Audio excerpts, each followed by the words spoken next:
بسم اللہ الرحمن الرحیم۔ السلام علیکم۔ ہارون رشید کا ایک بیٹا تھا جس کی عمر تقریباً 16 سال کی تھی۔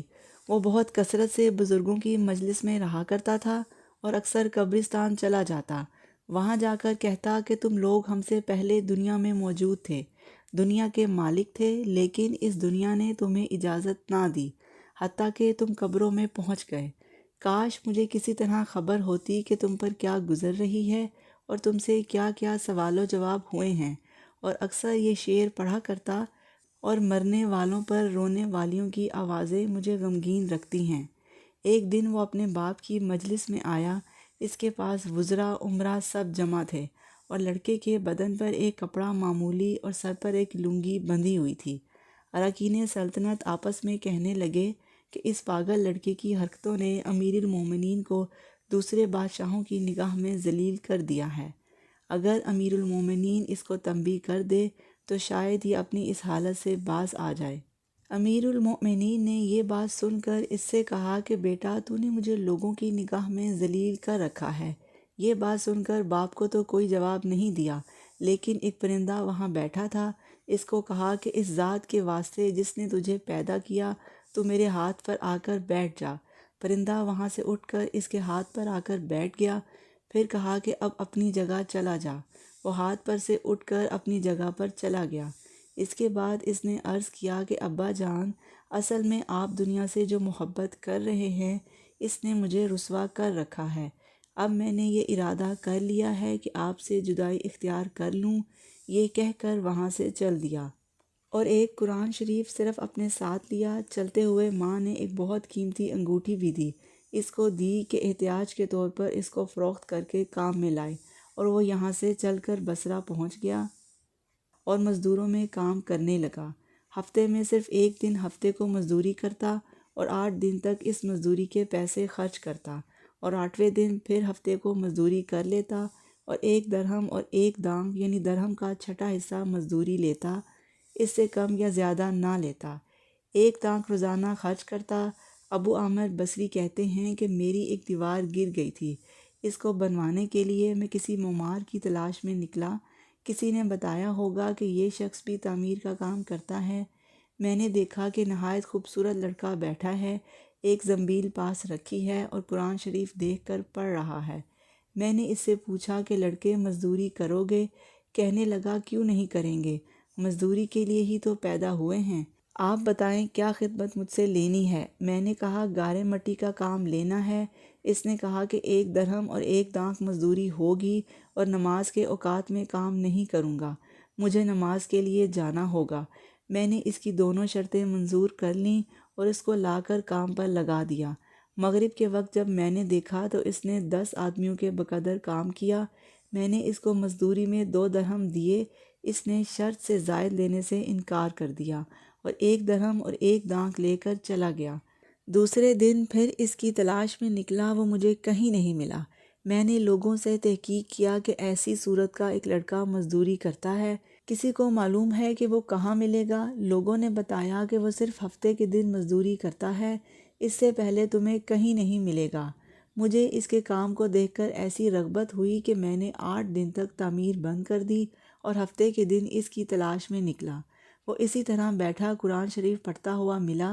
میں نے سلام کیا اور مزدوری کرنے کو پوچھا۔ اس نے وہی پہلی دونوں شرطیں بیان کیں، میں نے منظور کر لیں۔ وہ میرے ساتھ آ کر کام میں لگ گیا۔ مجھے اس پر حیرت ہو رہی تھی کہ پچھلے ہفتے کے دن کو اس نے اکیلے 10 آدمیوں کا کام کس طرح کر لیا۔ اس لیے میں نے اسی طرح چھپ کر کہ وہ مجھے نہ دیکھے اس کے کام کرنے کا طریقہ دیکھا، تو یہ منظر دیکھا کہ وہ ہاتھ میں گارا لے کر دیوار پر ڈالتا ہے اور پتھر اپنے آپ ہی ایک دوسرے سے جڑتے چلے جاتے ہیں۔ مجھے یقین ہو گیا کہ یہ کوئی اللہ کا ولی ہے اور اللہ کے اولیاء کی غیب سے مدد ہوتی ہی ہے۔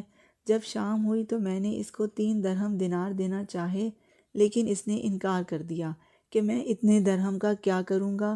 وہ 1 درہم اور 1 دانگ لے کر چلا گیا۔ میں نے 1 ہفتہ پھر انتظار کیا اور تیسرے ہفتے کو میں پھر اس کی تلاش میں نکلا۔ وہ مجھے نہ ملا۔ میں نے لوگوں سے تحقیق کیا تو ایک شخص نے بتایا کہ وہ 3 دن سے بیمار ہے، فلاں ویرانہ جنگل میں پڑا ہے۔ میں نے ایک شخص کو اجرت دے کر اس پر راضی کیا کہ وہ مجھے اس جنگل میں پہنچا دے۔ وہ مجھے ساتھ لے کر اس جنگل ویران میں پہنچا تو میں نے دیکھا کہ وہ بے ہوش پڑا ہے، آدھی اینٹ کا ٹکڑا سر کے نیچے رکھا ہوا ہے۔ میں نے اس کو سلام کیا، اس نے جواب نہ دیا۔ میں نے دوسری مرتبہ سلام کیا تو اس نے آنکھ کھولی اور مجھے پہچان لیا۔ میں نے جلدی سے اس کا سر اینٹ پر سے اٹھا کر اپنی گود میں رکھ لیا۔ اس نے سر ہٹا لیا اور کہا، میرے دوست، دنیا کی نعمتوں سے دھوکے میں نہ پڑ، عمر ختم ہوتی جا رہی ہے اور نعمتیں سب ختم ہو جائیں گی۔ جب تو کوئی جنازہ لے کر قبرستان میں جائے تو یہ سوچتا رہا کر تیرا بھی ایک دن اسی طرح جنازہ اٹھایا جائے گا۔ اس کے بعد اس نے مجھ سے کہا کہ ابو عامر، جب میری روح نکل جائے تو مجھے نہلا کر میرے اس کپڑے میں مجھے کفن دے دینا۔ میں نے کہا، میرے محبوب، اس میں کیا حرج ہے کہ میں تیرے کفن کے لیے نئے کپڑے لے آؤں؟ اس نے جواب دیا کہ نئے کپڑوں کے لیے زندہ لوگ زیادہ مستحق ہیں۔ یہ جواب حضرت ابوبکر صدیق رضی اللہ تعالیٰ عنہ کا جواب ہے۔ انہوں نے بھی اپنے وصال کے وقت یہی فرمائش کی تھی کہ میری انہی چادروں میں کفن دے دینا، اور جب اس سے نئے کپڑے کی اجازت چاہی گئی تو انہوں نے یہی جواب دیا تھا۔ لڑکے نے کہا، کفن تو پرانا ہو یا نیا، بہرحال وہ بوسیدہ ہو جائے گا۔ آدمی کے ساتھ تو صرف اس کا عمل ہی رہتا ہے، اور یہ میری لنگی اور لوٹا قبر کھودنے والے کو مزدوری میں دے دینا، اور یہ انگوٹھی اور قرآن شریف ہارون رشید تک پہنچا دینا، اور اس کا خیال رکھنا کہ خود انہی کے ہاتھ میں دینا، اور یہ کہہ کر دینا کہ ایک پردیسی لڑکے کی یہ میرے پاس امانت ہے، اور وہ آپ سے یہ کہہ گیا ہے کہ ایسا نہ ہو کہ اسی غفلت اور دھوکے کی حالت میں آپ کی موت آ جائے۔ یہ کہہ کر اس کی روح نکل گئی۔ اس وقت مجھے معلوم ہوا کہ یہ لڑکا شہزادہ تھا۔ اس کے انتقال کے بعد اس کی وصیت کے موافق میں نے اس کو دفن کر دیا، اور دونوں چیزیں گورکن کو دے دیں، اور قرآن پاک اور انگوٹھی لے کر بغداد پہنچا، اور قصر شاہی کے قریب پہنچا تو بادشاہ کی سواری نکل رہی تھی۔ میں اونچی جگہ کھڑا ہو گیا۔ اول ایک بہت بڑا لشکر نکلا جس میں تقریباً 1000 گھوڑے سوار تھے۔ اسی طرح یکے بعد دیگرے 10 لشکر نکلے۔ 10ویں جتھے میں خود امیر المؤمنین بھی تھے۔ میں نے زور سے آواز دے کر کہا، اے امیر المؤمنین، آپ کو حضور اقدس کی قرابت داری کا واسطہ، ذرا سا توقف کر لیجئے۔ میری آواز پر انہوں نے مجھے دیکھا تو میں نے جلدی سے آگے بڑھ کر کہا کہ میرے پاس ایک پردیسی لڑکے کی امانت ہے جس نے مجھے یہ وصیت کی تھی کہ یہ دونوں چیزیں آپ تک پہنچا دوں۔ بادشاہ نے ان کو دیکھ کر پہچان لیا، تھوڑی دیر سر جھکایا، ان کی آنکھوں میں آنسو جاری ہو گئے، اور ایک دربان سے کہا کہ اس آدمی کو اپنے پاس رکھو، جب میں واپسی پر بلاؤں تو میرے پاس پہنچا دینا۔ جب ہارون رشید باہر سے مکان پر واپس پہنچے تو محل کے پردے گروا کر دربان سے فرمایا، اس شخص کو بلا کر لاؤ، اگرچہ وہ میرا غم تازہ ہی کرے گا۔ درباری میرے پاس آیا اور کہنے لگا کہ امیر المومنین نے بلایا ہے، اور اس کا خیال رکھنا کہ امیر پر صدمے کا بہت اثر ہے۔ اگر تم باتیں کرنا چاہتے ہو تو 5 پر ہی اتفاق کرنا۔ یہ کہہ کر وہ مجھے امیر کے پاس لے گیا۔ اس وقت امیر بالکل تنہا بیٹھے تھے۔ مجھ سے فرمایا کہ میرے قریب آ جاؤ۔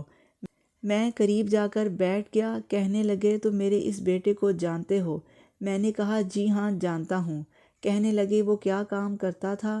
میں نے کہا، گارے مٹی کی مزدوری کرتے تھے۔ کہنے لگے، تم نے بھی مزدوری کا کوئی کام اس سے کرایا تھا؟ میں نے کہا، کرایا ہے۔ کہنے لگے کہ تم کو اس کا خیال نہ آیا کہ اس کی نبی اکرم سے قرابت تھی؟ میں نے کہا، امیر المومنین، پہلے اللہ جل شانہ سے معذرت چاہتا ہوں، اس کے بعد آپ سے عذرائے خواہ، مجھے اس وقت اس کا علم ہی نہ تھا کہ یہ کون ہے۔ مجھے ان کے انتقال کے وقت ان کا حال معلوم ہوا۔ کہنے لگے کہ تم نے اپنے ہاتھ سے اس کو غسل دیا؟ میں نے کہا، جی ہاں۔ کہنے لگے، اپنا ہاتھ لاؤ۔ میرا ہاتھ لے کر اپنے سینے پر رکھ دیا اور چند شعر پڑھے جن کا ترجمہ یہ ہے، اے وہ مسافر جس پر میرا دل پگھل رہا ہے اور میری آنکھیں اس پر آنسو بہا رہی ہیں، اے وہ شخص جس کا مکان دور ہے لیکن اس کا غم ہے قریب، بے شک موت ہر اچھے سے اچھے عیش کو مقتل کر دیتی ہے۔ وہ مسافر ایک چاند کا ٹکڑا تھا جو خالص چاندنی کی ٹہنی پر تھا، پس چاند کا ٹکڑا ابھی قبر میں پہنچ گیا اور چاندی کی ٹہنی بھی قبر میں پہنچ گئی۔ اس کے بعد ہارون رشید نے بصرہ اس کی قبر پر جانے کا ارادہ کیا۔ ابو عامر ساتھ تھے۔ اس کی قبر پر پہنچ کر ہارون رشید نے چند شعر پڑھے جن کا ترجمہ یہ ہے: اے وہ مسافر جو اپنے سفر سے کبھی بھی نہ لوٹے گا، موت نے کم عمری کے زمانے میں اس کو جلدی سے اچک لیا۔ اے میری آنکھوں کی ٹھنڈک، تو میرے لیے انس اور دل کا چین تھا۔ لمبی راتوں میں بھی اور مختصر راتوں میں بھی تو نے موت کا وہ پیالہ پیا ہے، اس کو عنقریب تیرا بوڑھا باپ بڑھاپے کی حالت میں پیے گا، بلکہ دنیا کا ہر آدمی اس کو پیے گا، چاہے وہ جنگل کا رہنے والا ہو یا شہر کا رہنے والا ہو۔ بس سب تعریفیں اسی وحدہ لا شریک کے لیے ہیں جس کی لکھی ہوئی تقدیر کے یہ کرشمے ہیں۔ ابو عامر کہتے ہیں کہ اس کے بعد جو رات آئی تو میں اپنے وظائف پورے کر کے لیٹا ہی تھا، میں نے خواب میں ایک نور کا کعبہ دیکھا جس کے اوپر نور ہی نور پھیل رہا ہے۔ اس نور کے عبر میں سے اس لڑکے نے مجھے آواز دے کے کہا: ابو عامر، تمہیں حق تعالیٰ جزائے خیر عطا فرمائے، تم نے میری تجہیز و تکفین اور میری وصیت پوری کی۔ میں نے اس سے پوچھا کہ میرے پیارے، تیرا کیا حال گزرا؟ کہنے لگا کہ میں ایسے مولا کی طرف پہنچا ہوں جو بہت قریب ہے اور مجھ سے بہت راضی ہے۔ مجھے اس مالک نے وہ چیزیں عطا کیں جو کبھی نہ کسی آنکھ نے دیکھی نہ کان نے سنی، کسی کے دل پر اس کا خیال گزرا۔ حضرت عبداللہ بن مسعود فرماتے ہیں کہ تورات میں لکھا ہے، اللہ تعالیٰ نے ان لوگوں کے لیے جن کے پہلو رات کے خوابگاہوں سے دور رہتے ہیں، یعنی تہجد گزاروں کے لیے وہ چیزیں تیار کر رکھی ہیں جن کو نہ کسی آنکھ نے دیکھا نہ کان نے سنا، نہ کسی آدمی کے دل پر اس کا خیال گزرا، نہ ان کو کوئی مقرر فرشتہ جانتا ہے، نہ کوئی نبی رسول جانتا ہے۔ اور یہ مضمون قرآن پاک میں بھی ہے، کسی شخص کو خبر نہیں جو آنکھوں کی ٹھنڈک کا سامان ایسے لوگوں کے لیے خزانہ غیب میں موجود ہے۔ اس کے بعد اس لڑکے نے کہا کہ حق تعالیٰ شانہ نے فرمایا ہے کہ جو بھی دنیا سے اس طرح نکل آئے جیسے میں نکل آیا، اس کے لیے یہی اعزاز و اکرام ہے جو میرے لیے ہیں۔ یہ سارا قصہ مجھے اور طریقے سے بھی پہنچا ہے۔ اس میں یہ بھی ہے کہ کسی شخص نے ہارون رشید سے اس لڑکے کے متعلق سوال کیا تو انہوں نے بتایا کہ میرے بادشاہ ہونے سے پہلے یہ لڑکا پیدا ہوا تھا، بہت اچھی تربیت پائی تھی، قرآن پاک بھی پڑھا تھا اور علوم بھی پڑھے تھے۔